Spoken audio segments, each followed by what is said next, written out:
És l'últim cap de setmana d'obertura abans del canvi d'etapa de la necròpolis i els visitants no s'ho han volgut perdre. Això és perquè amb la restauració de l'espai hi haurà molts canvis. El primer que es farà serà traslladar al magatzem les peces exposades per no malmetre-les durant les obres, que faran que, per exemple, l'entrada torni a estar a l'Avinguda Independència o que els jardins del jaciment siguin d'accés gratuït.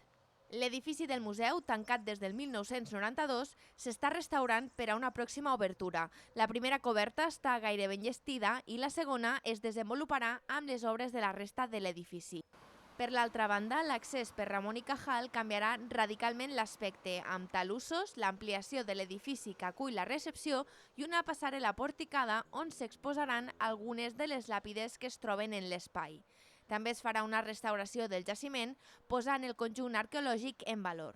És un element que forma part dins d'aquest recorregut, dins d'aquest conjunt de patrimoni mundial reconegut per la UNESCO, fora, una mica separat del que és la part alta, la part més monumental, però que també ens aporta molta informació i que també ens lliga amb altres elements cabdals d'aquesta Tàrraco que estan al territori. Quedarà per a la tercera fase de la reconstrucció de les cobertes respectant el disseny de Piñero, l'esfondrament del mur i els magatzems de la finca adjacent i la rehabilitació de la nau motors. A banda, s'han organitzat visites guiades amb l'Associació Cultural Sant Fructuós, un monòleg per part d'un grup de reconstrucció històrica, lectures dramatitzades i activitats infantils. Vam dir, home, és l'oportunitat d'anar-la a veure perquè estarà anys tancat. Doncs hem decidit vindre avui a veure-ho, ja que hi ha jornada de portes obertes.